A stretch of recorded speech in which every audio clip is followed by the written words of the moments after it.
again broadcast of Science Matters. The topic for today is Kybra repairs synaptic plasticity and promotes resilience through resilience to tauopathy-related memory loss. This study is a part of a good representation of the significant research efforts being made to blunt and hopefully ameliorate the scourge of dementia. That's very true, Brandon, and I welcome to everyone.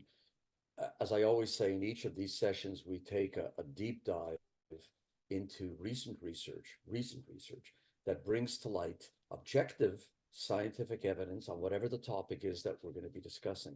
And today is very interesting. Let's look more closely at Kybra, and we'll explain what that is and how it repairs synaptic plasticity and is able to promote in that way resilience to tauopathy-related memory loss. And we'll describe all of these terms. This study is important, and not only for, as I say, its tantalizing findings about synaptic plasticity, but it really broadens the narrative about Alzheimer's from that of what most people are aware of, which is the tau and the amyloidopathies. And it broadens it so that you can see that there are many newly discovered proteins whose actions hold the key, most probably, to the treatment of Alzheimer's disease, as well as other dementias. And so with that in mind, let's look at the actual evidence, and I'll say it because science matters.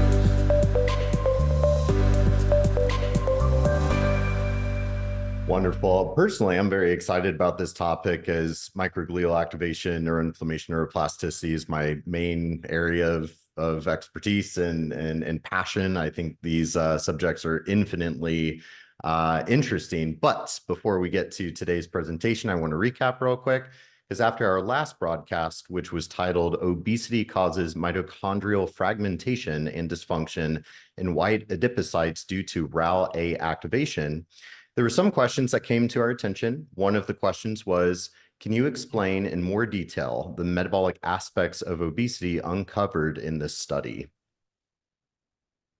It's a good question, and I can tell you that if you want to know about blockbuster drugs and what's going on in the world today, GLP-1s, obesity really has center stage. And the intricate metabolism of obesity is really only beginning now to be unraveled.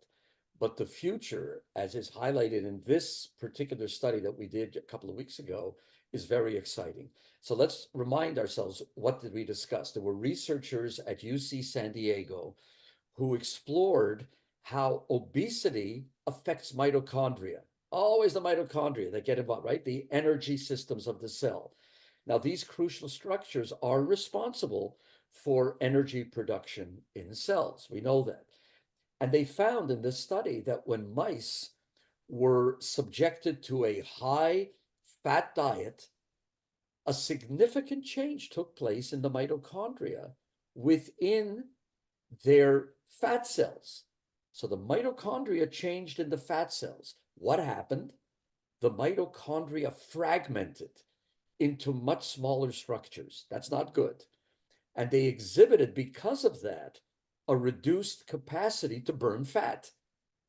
So they're gaining fat, and these fat cells can't get rid of this stuff because their mitochondria aren't working well. So surprisingly, this whole process was found to be regulated, get this, one gene. And if you deleted that particular gene, it proved to be a very pivotal intervention. And what did it do? It protected these mice from excessive weight gain, even when they were on that same high-fat diet. So that's exclusion research, and that is very, very powerful. So what it tells you is that this gene plays a critical role in the transition from a healthy weight to obesity. It's not the only thing, but it's playing a very important role, especially when the body is experiencing caloric overload. From what? From overeating. So caloric overload not only leads to weight gain, but it does something very, very subversive. It triggers a whole metabolic cascade. that diminishes energy burning. It exacerbates obesity, etc. So remember, obesity occurs when the body accumulates excess fat, where? Primarily in adipose tissue, in fat tissue, not only, but mostly in that. This tissue then undergoes dysfunction in individuals with obesity, these fragmented mitochondria. So the ability of fat cells to burn energy goes down. It's the last thing you want, making weight loss very challenging for those affected. That's when you hear people say, I'm trying everything and I can't lose that weight. So the researchers identified RAL1. It's a molecule with multiple functions, including breaking down malfunctioning mitochondria. In a normal, healthy situation, a mitochondrion isn't working well. RAL comes along and says, get rid of that mitochondrion. That's good. That's fine. But overactivity of RAL1A interferes with normal mitochondrial function. It's not just getting rid of bad mitochondria, it's interfering with normal mitochondria. And in that way, contributes to the metabolic issues which are associated with obesity.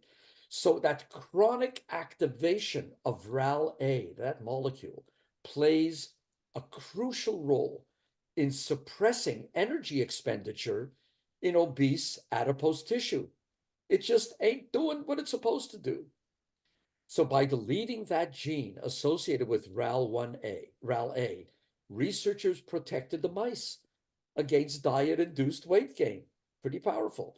So this breakthrough suggests a potential target for therapies that increase fat burning. That's what you want to do, offering some hope for addressing weight gain and associated metabolic dysfunction. Remember, it's not just weight gain, it's all kinds of other metabolic issues in those individuals who have obesity. So the implications for human obesity are quite striking here. The findings indicate that proteins affected by RAL-A in mice are analogous to human proteins associated with obesity and insulin resistance. That's not good when you've got that.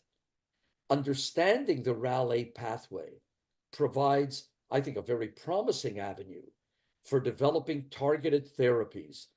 The study's relevance to humans underscores the potential for new treatments that could transform our approach to obesity and associated metabolic changes. The future, folks, and the possibilities are really exciting.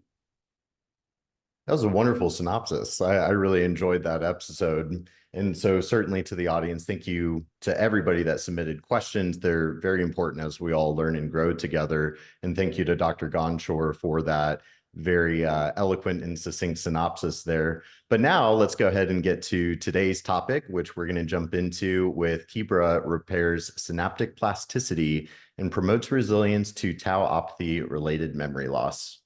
Well, thank you, everyone. And that is a very long title, which I am not going to repeat here, but let's get into it. So here's the study, and it came out in this past year, just a few months ago. And the conclusions of this particular study about Kybra says the following, and this is a quote from the study: synaptic plasticity is obstructed by pathogenic tau in the brain. And this is something we know. Reduced levels of the memory-associated protein, kidney and brain KIBRA in the brain is associated with cognitive impairment and pathological tau levels in disease. The results distinguish Kybra both as a biomarker of synapse dysfunction and as the foundation for a synapse repair mechanism. To do what? To reverse cognitive impairment in people who have tauopathy. So let's try to deal with all of these things. And let's first look as a background to Alzheimer's disease. And what do we know? So the conventional theory of Alzheimer's, or we're going to call it AD, it is the most common type of dementia, represents about 60 to 80%, depending on the studies you look at, of all the different dementias. It's progressive, starting with mild memory loss, leading to the loss of ability to converse and respond to the environment around that individual. And it involves, and this is the tragedy of Alzheimer's, not just for the person who is suffering from it, but for all the people in the family and their friends around them. It involves parts of the brain controlling thought, memory, and language. Very devastating. And the cause or causes, as we now know, have been known to be abnormal protein buildup, both in the neurons and around those brain cells, those neurons. The amyloid beta are deposits from plaques around the cell. So it's literally just accumulations of whatever this amyloid tissue is around the area of the neurons. And then a tau protein, which is a series of deposits that look like little tangles sitting within the cell. So both outside and inside the cell, there are problems that are starting to occur. And current research into potential treatments for Alzheimer's focus on preventing the accumulation of both of these toxic proteins in the brain, which will impact memory as the disease progresses. And as you know, it's been terribly difficult finding any medications and other ways of dealing with this. It's been very cruel for the people who are suffering from it, who are just not getting the help that they need. Well, along comes some other research, and this is one of a number, by the way, of studies that are dealing with what else is going on that could be actionable. Well, this is KIBRA. So the study looked at what methods can reverse damage to synapses that will restore memory. And remember, the synapses, if you think of the neuron like an octopus, the synapses sit at the end of each one of those arms, and that is what communicates with the next neuron, because their synapses are like little pods that are right up against each other. And the study really hinges on a postsynaptic protein called KIBRA, because it's found both in the kidney and in the brain. And it is encoded by a WWC1. That's a gene that is linked to memory and a risk of late onset Alzheimer's in humans. So KIBRA, as I said, it's found in kidneys and the brain, and it's localized in the brain at the synapses. And the levels of this protein, which is required for synapses to form memories, it's lower in the brains of those with Alzheimer's. So, okay, that's interesting. Not only that, but you find higher levels of KIBRA in the brain fluid, in effect, and lower in the brain itself. And that is related to the severity of the dementia. So cerebrospinal fluid, which is the fluid that you see around the brain and down the brainstem and etc., you find higher levels of KIBRA there at the same time that you find lower levels of it in the brain. And that is correlated quite well with the severity of dementia. And in addition to that, there's a very high correlation between increased KIBRA in cerebrospinal fluid, where normally it shouldn't be, by the way, and increased tau. So when you've got these spindles and other things, these tau proteins in the brain, which you don't want to have in the brain cells, at the same time, you find increased levels of KIBRA in the cerebrospinal fluid. So that is one of the things which becomes very interesting. So how do lower KIBRA levels in the brain affect signaling at the synapse? And how does understanding that mechanism yield any insights into synaptic repair, which is damaged, of course, in Alzheimer's? So what they did in this study, interestingly enough, is they created shortened functional versions of this Kybra protein, and they tested it in transgenic mice with a condition that mimics Alzheimer's very closely, actually. And the results are very interesting. Kybra reversed the memory impairment that is associated with this type of dementia. And as the author said, rescued the mechanisms that promote synapse resilience.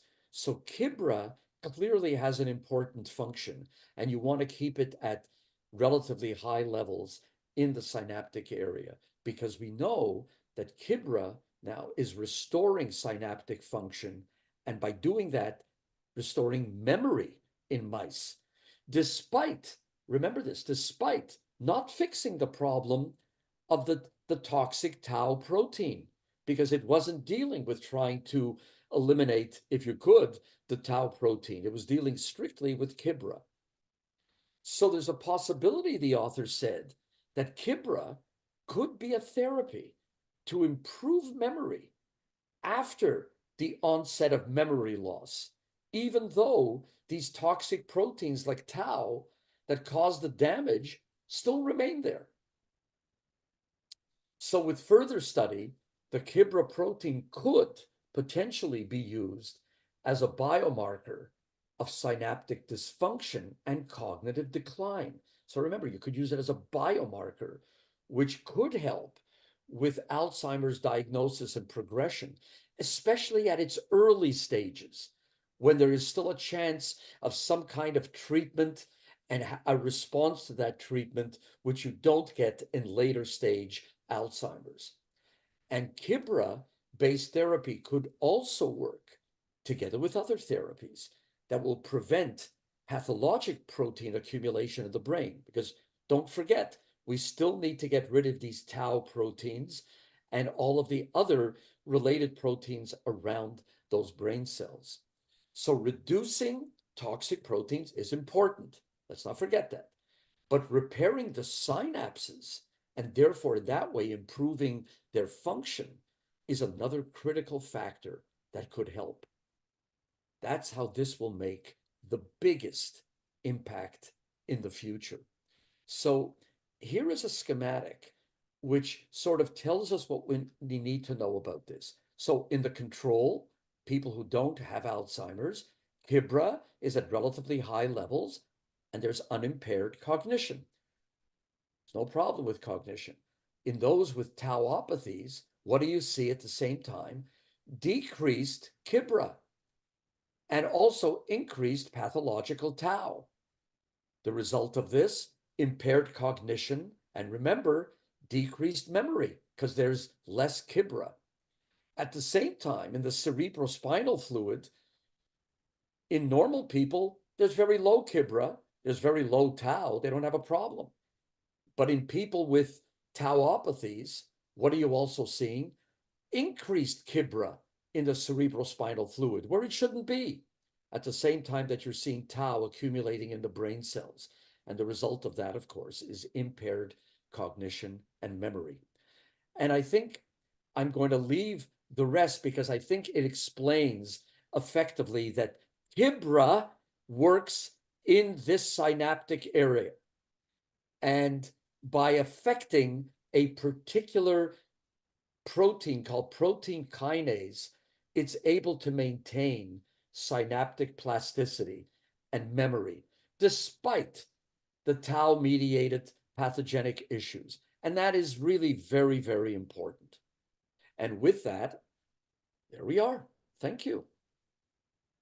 Thank you, Dr. Gonchor. That's an extremely fascinating study to me, and it'll be really interesting to see how this science evolves over time, what therapeutics they might, construct out of this.